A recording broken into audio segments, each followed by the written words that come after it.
महाराष्ट्र अंधश्रद्धा निर्मूलन समितीचे संस्थापक कार्याध्यक्ष डॉक्टर नरेंद्र दाभोलकर. अंधश्रद्धा निर्मूलनाचा विचार त्यांनी प्रत्येक गावागावामध्ये पोचवला.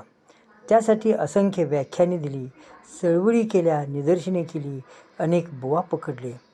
18 वर्षे सलग अंधश्रद्धा निर्मूलनाचा कायदा व्हावा म्हणून पाठपुरावा. त्यांच्या खुनानंतर अंधश्रद्धा निर्मूलन कायदा ताबडतोब करण्यात आला. गोविंद पानसरे कष्टकऱ्यांचे नेते आणि महाराष्ट्रातले थोर विचारवंत.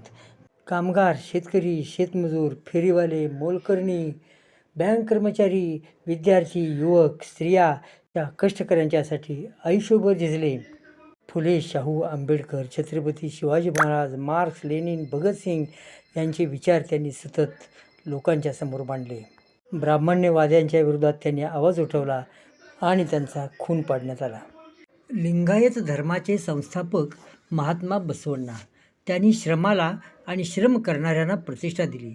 जात, वर्ण, वर्ग, लिंग भेद नष्ट केले.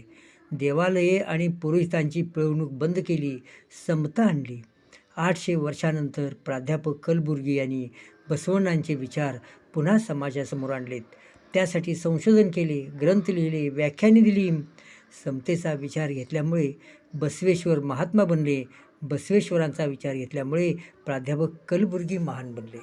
गौरी लंकेश यांनी सुरुवातीला त्यांच्या वडिलांची लंकेश पत्रिका आणि त्यानंतर स्वतःची गौरी लंकेश पत्रिका चालवली. या पत्रिकेचे वैशिष्ट्य म्हणजे ते सरकारी जाहिराती घेत नसत.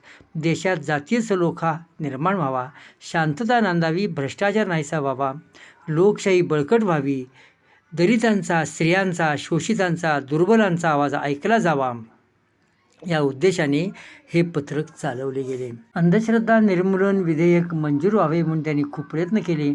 त्यांच्या खुनानंतर ते विधेयक पास करण्यात आले. समता, बंधुता आणि न्याय यासाठी लढणाऱ्या या चारही विचारवंतांचे खून पाडण्यात आले.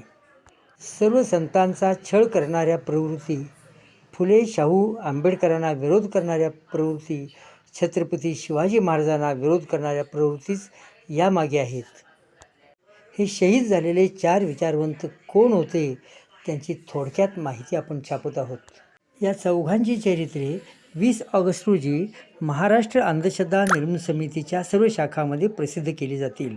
राज्य शाखेतर्फे 21 तारखेला पुण्यात, तर कोल्हापूर शाखेतर्फे 23 तारखेला शिवाजी पेठेमधील शिवाजी तरुण मंडळामध्ये सायंकाळी 5 वाजता या पुस्तकांचे प्रकाशन होईल. आपण त्याचा लाभ घ्यावा ही विनंती.